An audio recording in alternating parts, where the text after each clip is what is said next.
seguimos adelante en modo país. Es momento ahora de recibir al ex ministro de Trabajo, candidato presidencial por el Partido Independiente, Pablo Mieres, que en el día de ayer dio a conocer de manera oficial su fórmula de cara a las elecciones de octubre, junto a Mónica Botero, la misma elección que ya había tenido en el año 2019. Mieres, bienvenido y gracias por acompañarnos. Un gusto, encantado de estar por acá. Bueno, empecemos por eso, por el anuncio del día de ayer. ¿Por qué la decisión de Botero y bueno, qué cree que le puede aportar en esa fórmula? Bueno, Mónica ha tenido una trayectoria, por supuesto ya antes cuando fue designada como candidata a vicepresidenta en el 19, ya tenía una trayectoria importante en el rubro periodístico, o sea, colega de ustedes, una larga experiencia. Sí. Pero ahora agrega además la gestión pública, agrega, por supuesto, una prédica de larga data por un tema central para las sociedades modernas, que es la equidad de género. Eso desde siempre fue una impulsora con una postura muy sensata, razonable, nada de radicalismos, una postura de impulso a la equidad de género que además desde InMujeres ha impulsado en un gobierno del que cuando empezamos se dijeron, voy a decir solo dos cosas de las que se pronosticaban, una referida al Ministerio de Trabajo y otra a InMujeres. Se dijo que íbamos a eliminar las relaciones laborales y que no iba a haber más consejos de salarios y que iba a haber un gobierno a favor de los empresarios. No ocurrió nada de eso, al contrario, hubo un gobierno con capacidad para el equilibrio, que negoció todo el tiempo, tuvimos 3 rondas de consejos de salarios, relaciones laborales más intensas que nunca y positivas, y por otro lado se decía que iba a haber un retroceso en la agenda de derechos, y bueno, y Mónica Botero representa también desde ese punto de vista la defensa del avance de la equidad de género, que realmente ha habido un trabajo durante todo este tiempo en la línea de, justamente yo vi en el último Día Internacional de las Mujeres, ahora en marzo, se hizo el acto oficial en el Torre Ejecutiva, desbordaba de gente, en enorme cantidad de mujeres de distintas organizaciones sociales de todo el país. Eso habla de una gestión. Entonces, lo que nosotros podemos mostrarle a la gente, el Partido Independiente, además de lo que veníamos mostrando de antes, que era una bancada parlamentaria seria, que trabajaba, que tenía iniciativas, que cuando se hacían los análisis de gestión estábamos siempre en los primeros lugares, ahora además mostramos gestión de gobierno. Y esta es la fórmula. La fórmula está integrada por quien fue ministro de Trabajo durante 4 años y pico y una directora del Instituto Nacional de las Mujeres que tiene que ver con las políticas sociales directamente, y me parece que es una propuesta que merece, y vamos a pedirle a la gente el apoyo en el 27 de octubre. Justamente como usted decía, de alguna forma el Partido Independiente se ha identificado mucho con esto de las fórmulas sociales o la propuesta social, la propuesta de cobertura. Hay un gran debe que sigue estando presente, que es el de la desigualdad, que lo vemos, por supuesto, en el tema de la pobreza vinculada a las infancias, pero también lo vemos en la educación, que en donde los entornos más vulnerables terminan siendo, mucho más allá de un contenido curricular, terminan siendo los afectados. ¿Cuáles son los debes de este gobierno y cuáles son las propuestas que el Partido Independiente va a impulsar para darle este perfil social, digamos, a la coalición? A ver, yo te voy a decir 3 indicadores que no son de este gobierno, que son de décadas para atrás y que lamentablemente siguen vigentes en Uruguay. 1, entre los niños la pobreza es el doble en el conjunto de la población. 2, los gurises que están en edad de terminar secundaria, la mitad no llegan, no terminan. 3, entre los jóvenes de 18 a 24 años, el desempleo es más del triple que en el conjunto de la población. Y estos son datos que estuvieron presentes en este gobierno, en los 3 gobiernos del Frente Amplio y para atrás en los gobiernos de los partidos tradicionales. Sí, está en la estructura. Estructural, exactamente. Exacto. Entonces, nosotros decimos, esta es nuestra prioridad. Tenemos que bajar la pobreza infantil, nuestros técnicos lo han estudiado y dicen que es posible, por supuesto que hay que incrementar recursos, pero focalizarlos bien. Para eso el Fondo Infancia que promovió nuestro diputado Iván Posada y que va a dirigir Dardo Rodríguez, que es un compañero nuestro que estuvo de director del INAU durante 10 años, va a tener como objetivo focalizar el uso de esos recursos. Pero hay que destinar recursos para mejorar las prestaciones en los hogares que son de niños pobres, pero que obviamente están a cargo de adultos que también son pobres y en la mayoría son de jefatura femenina. Ahí es el primer foco. Si nosotros reducimos la pobreza infantil a la mitad, como proponemos nosotros y tenemos estudiado que se puede hacer, esos niños que van a nacer ya no en hogares pobres tienen mucha más chance de permanecer en el sistema educativo. Pero además hay que continuar la transformación educativa con foco en bajar la deserción. Hoy tenemos una deserción brutal del 50%, bajó. Con la reforma educativa de estos años bajó del 60 al 50, sigue siendo escandaloso. Por lo tanto, ahí es el segundo paso, trabajar en la transformación educativa con el foco puesto en la no desvinculación. Y si esas dos cosas avanzan en 5 años, estoy seguro que el impacto sobre el empleo juvenil va a ser mejor, porque son gurises que van a estar preparados de mejor manera para ingresar al mercado laboral. Ese es el foco central del Partido Independiente. Ahí vamos a poner todas las fichas. Por supuesto que eso implica también, por otro lado, asegurar el crecimiento de la economía, porque para tener más recursos... Claro, ¿de dónde va a salir ese dinero? La economía tiene que crecer a tasas más altas, y esto lo dicen todos los economistas, porque el Uruguay tiene una tasa de crecimiento promedio del 2%, y no se sostiene un estado de bienestar como el que el Uruguay ha construido, y no se sostiene el crecimiento del salario, el crecimiento del empleo, si no tenemos primero un salto de productividad, o sea, las empresas tienen que tener mayor productividad. Para eso, estando en el Ministerio de Trabajo, yo impulsé la creación de un grupo de trabajo que está haciendo su experiencia justamente en el tema de productividad, y representantes del PIT-CNT, representantes de las cámaras empresariales y del Ministerio de Trabajo, discutiendo medidas de productividad para mejorar el rendimiento empresarial y el rendimiento productivo. Hay que abrir el país al mundo, ese es el otro gran desafío, la inserción internacional, lo que dijo ayer el presidente en la cumbre del Mercosur. Nosotros seguimos empujando para que el Uruguay tenga la posibilidad de vender sus productos sin aranceles o con aranceles mucho más bajos, lo cual va a permitir crecer más y crecer de manera potente. Y la reforma del Estado, que es necesaria, no un Estado más chico, un Estado al servicio de la gente. Yo les diría, hay que hacer una revisión exhaustiva de la cantidad de trámites y certificados y pasos que se requieren en el Estado para llevar adelante iniciativas, para crear una empresa nomás, para transformarla. Todo eso es parte de nuestro programa. Nos parece que acá está el núcleo central de lo que el Uruguay tiene que hacer, y para eso lo que presentamos es experiencia de un partido con gestión. Ahora, Mieres, hace un ratito estuvo sentado allí el politólogo Adolfo Garcés, Fito Garcés, sí, y hablábamos un poco con él de la baja participación en las elecciones internas, tanto de la población, y que se notó más en los partidos, tanto el Partido Nacional, Partido Colorado y Partido Independiente también.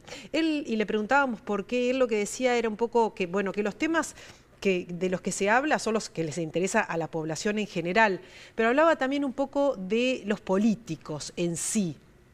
Ustedes como Partido Independiente, ¿se hace alguna autocrítica? ¿Se mira un poco para adentro? ¿Qué es lo que se está comunicando? ¿Cómo se comunica? ¿Por qué la gente de alguna manera puede llegar a estar como cansada de los políticos? A ver, yo primero tengo una diferencia sobre cuán grave es el grado de participación en las elecciones internas. Se ha hablado mucho de que baja participación. En realidad tú mirás la serie cronológica y en esta elección interna hay un punto menos que en la del 2014, que fue la más baja, pero estamos hablando de que en el rango entre 35 y 40% han votado siempre en Uruguay, salvo la primera que se votó por arriba del 50%, probablemente porque mucha gente ni siquiera sabía que era voluntaria y fue porque creyó que era obligatoria. Pero entonces, estamos hablando de elecciones internas de los partidos. Ahí lo que se eligen son los candidatos a presidente de cada partido, y mucha gente no tiene partido, no está afiliada, inclinada por ningún partido. Entonces ve ese tema como un tema ajeno. Definir las convenciones departamentales, la convención nacional. O sea que yo no le daría tanto drama al asunto de cuánta gente votó. Segundo, una precisión. Nosotros votamos muy poco. En general nos pasa eso porque no tenemos competencia interna, pero votamos bastante más que en el 2019. O sea, el Partido Independiente creció. Unos 800 votos, ¿no? Más, sí, exactamente. Unos 800 votos más que en el 2019, exactamente. Y los otros tres partidos, porque tú nombraste el Partido Nacional, el Partido Colorado, pero también Cabildo.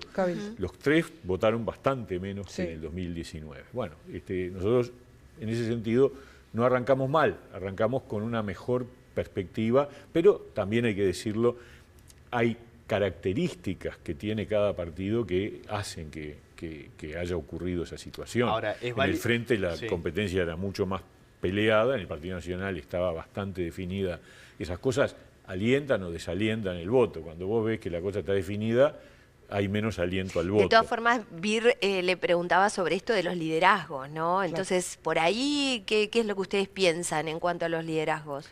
Bueno, a ver, yo creo que el país, yo la verdad confío en que Uruguay sigue teniendo una buena relación entre políticos y electorado, que hay que cuidarla sin duda, que hay que estar permanentemente conociendo y escuchando y yendo. Cuando vos me preguntás por la autocrítica, sin duda que nosotros queremos sintonizar más. Me parece que uno de los problemas que tiene el partido es que estas cosas que acabo de mencionar, que son tan importantes como la reducción de la pobreza infantil o la transformación educativa, hay que aterrizarlas a números concretos y a cosas más directas, menos conceptuales. Me parece que el Partido Independiente tiene eso, tiene una gran capacidad de técnicos, de gente de primer nivel, que la verdad cuando hacemos los programas de gobierno están muy buenos, pero después hay que aterrizarlos en la cancha. Si a mí me decís qué autocrítica, bueno, cómo explicar mejor en términos que la gente lo sienta en su vida cotidiana. Me parece que ahí hay un desafío. Y hay un tema también en relación a los resultados que usted bien marcaba, Mieres. Crece el Partido Independiente en 800 votos, es un crecimiento ínfimo, pero al fin y al cabo lo es. Ahora, Salle, por ejemplo, pasa a ser la quinta fuerza más votada y tiene una votación que duplica la de ustedes. De cierta manera, la duplica, pero está por encima, está muy no cerca, importa. Pero en todo caso, ¿preocupa eso? No, porque siempre nos ha pasado. Nos pasó con la Asamblea Popular en el 2014, nos pasó con el Partido Intransigente en el 2004. O sea, en general, el Partido Independiente yo creo que es un partido de voto de opinión. Entonces, en estas elecciones, que son básicamente de aparato, de repente hay pequeños partidos que su piso y su techo están muy cerca. O sea, el piso es la cantidad de gente que movilizan, pero el techo está al lado, porque casi los que se movilizan son los que apoyan. En cambio, el Partido Independiente no. El Partido Independiente nosotros siempre multiplicamos por 15 o por 20 el voto de la elección interna, y eso no es obviamente automático, es nada más que un cálculo de números. ¿Por qué? Porque nosotros somos un partido de opinión. Entonces, cuando llega la hora del voto obligatorio y de votar gobierno, el partido siempre ha tenido un crecimiento mayor con respecto a la interna, mucho más. Por supuesto que se van a ir marcando los diferentes perfilismos de cara a octubre, ¿no? Pero para centrarnos, por ejemplo, en Yamandú Orsi, que todo parece indicar que su posible ministro va a ser Gabriel Odone, y eso también puede ser una señal para los mercados de que no va a estar tan inclinado a la izquierda, al menos en ese aspecto. ¿Usted cree que puede ser un motivo de credibilidad o por lo menos una buena alternativa a Gabriel Odone dentro del Frente Amplio? Yo a Gabriel Odone lo conozco hace muchísimo tiempo, tengo la mejor opinión de él, es un tipo inteligente, brillante y además un muy buen economista. Pero Odone está totalmente en contra de algo sobre el que el Frente se mantiene en libertad de acción. ¿Y está mal eso? Barbaridad. Sí, me parece horrible. No está mal, está espantoso que un partido que pretende gobernar, no está hablando de bajar la edad de imputabilidad, que es un tema, en todo caso es una medida que puede tener repercusiones, como fue en otro momento. No, estamos hablando de una reforma que si ocurre, se va al diablo el sistema de seguridad social, el déficit se dispara para arriba, el Uruguay pierde imagen internacional, esto lo digo yo y lo dice Vergara y lo dice Odone, y sin embargo el Frente Amplio, frente a esta barbaridad que es el plebiscito que promueve el PIT-CNT, que es una verdadera barbaridad, que fueron a juntar las firmas, que al fin y al cabo juntaron el 10%, o sea, los uruguayos que firmaron para que esto ocurra son el 10%. O sea, por suerte hay un 90 que no firmó, pero ahora tiene que votar. Y yo le tengo que alertar a los uruguayos de que esa es una trampa mortal. ¿Pero por qué es una trampa mortal? Porque se dispara el déficit. Mirá, hay un dato que rompe los ojos. Las dos medidas que plantean, 60 años de edad más 30 años de trabajo, de aportes, con lo cual están poniendo en la Constitución que con menos de 30 años de aportes no te puedes jubilar. Cosa que hoy no es así, porque en la reforma que hicimos el año pasado, vos en la medida que aumentás los años, podés bajar los años de aporte y jubilarte.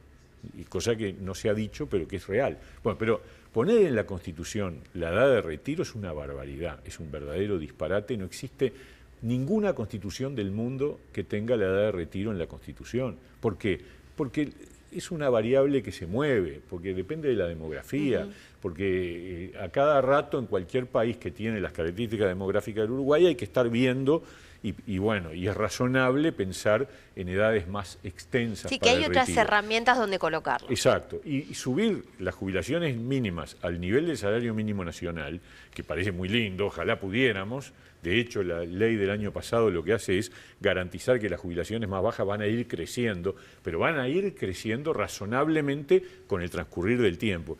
Si esto se vota en 25 años, para decirlo fácil, con la ley que se votó el año pasado, el incremento del déficit de la seguridad social sería en 2050 equivalente a 1 punto más del Producto Bruto Interno, a 1 punto más. Con la reforma que promueve el PIT-CNT sería 5 puntos más. Y eso hay que pagarlo. Y hay que pagarlo con impuestos, o sea, aumentando el IVA, o hay que pagarlo aumentando los aportes a la seguridad social, es decir, que en vez de que te descuenten el 15, te tienen que empezar a descontar el 20 o el 18, y en vez de aportar el 7,5 del aporte patronal, tendrán que aportar el 12 o el 15.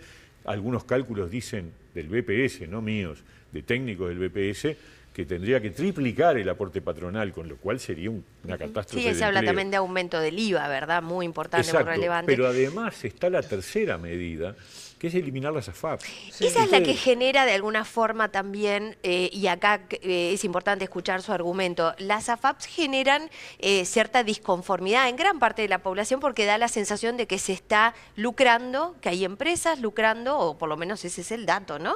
Con los aportes de los uruguayos, que además se hace un cálculo en el que lo que se recibe de jubilación a través de la AFAP es muy, muy bajito. ¿Qué es lo que tiene para explicarnos al respecto desde su perspectiva? Lo primero es que si no íbamos al régimen mixto en el 96, el BPS se fundía.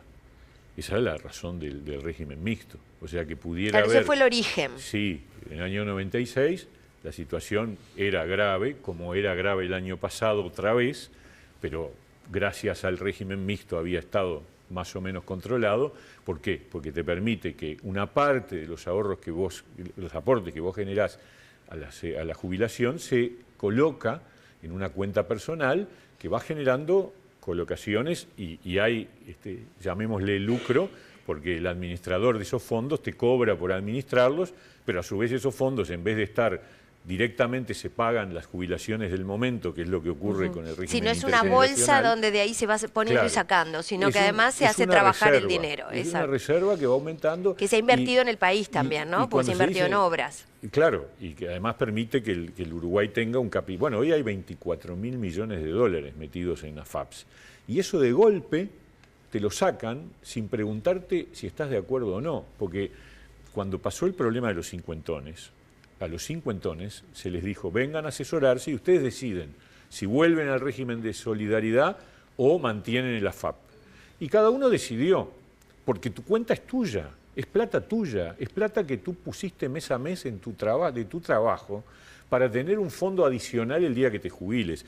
Que dicen que es chiquito, depende. Hay gente que tiene fondos más chicos porque aportó poco a la AFAP, porque tiene nivel de ingresos más bajo y entonces el monto a la AFAP es pequeño, y además aportó capaz pocos años, y hay otros que tienen un monto más alto, y el promedio debe ser un promedio razonable. Pero además, el sistema mixto no está en su maduración plena. ¿Por qué? Porque empezás a aportar a la AFAP en el año 96. O sea que recién vamos a saber cuánto rinde el aporte a la AFAP cuando los que entraron al mercado laboral en el 96, lleguen a la edad de retiro. ¿se entiende? Y Sí. todavía no llegamos a eso. Porque estamos hablando, ponerle que 20 años, que entras a trabajar a los 20 años, del 96 al 2024 van... Todavía no llegaste a los 60, no llegaste y a los menos a los 60. 65. Faltan 10 años para saber cuánto rinden las AFAPs. Y seguramente rinden mucho más que esta barbaridad. Pero además hay la ley del artillero, es decir, te están robando la plata sin darte la posibilidad de elegir, lo cual va a disparar andanadas de reclamos hacia el Estado, porque van a decir, pará, yo tenía una cuenta y ahora no la tengo más, y yo no sé con cuánto me voy a jubilar, porque no te lo dicen. Eso se mete en un fideicomiso, el fideicomiso de esa plata se usa para pagar las jubilaciones con solidaridad intergeneracional y se calcula que se agota en 10, 12 años. Por lo tanto, en 10, 12 años se fumó toda esa plata ahorrada. Y además tenés después los juicios.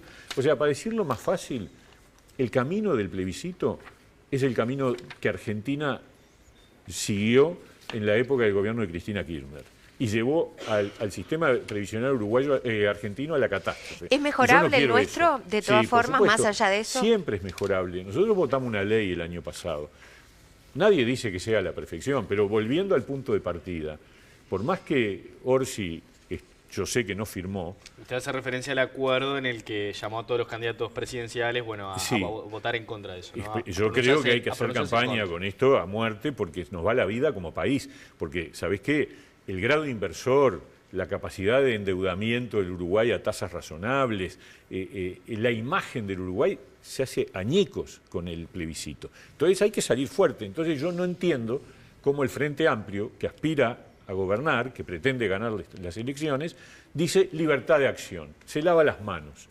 Porque no estamos hablando de un tema secundario, estamos hablando de un tema central para el futuro del país. Y ellos lo saben. Entonces yo me pregunto, ¿con qué credenciales le van a pedir el voto a la gente si no nos dicen qué van a hacer con eso? Y tampoco nos dicen qué van a hacer con la reforma educativa, que para mí es crucial, la transformación educativa. Lo único que dicen es que están en desacuerdo con la que hizo la coalición. Bárbaro, pero ¿y cuál es la alternativa? Mieres, nos quedan muchos temas pendientes. Seguramente cuando estén los programas arriba de la mesa, porque todos están tratando de definir los programas. El 24 de julio nosotros lanzamos el nuestro. Entonces, después de esa fecha y cuando estén los demás programas, también para saber qué es lo que proponen los demás y podamos conversar de eso, lo estamos invitando de nuevo. Encantado, un gusto.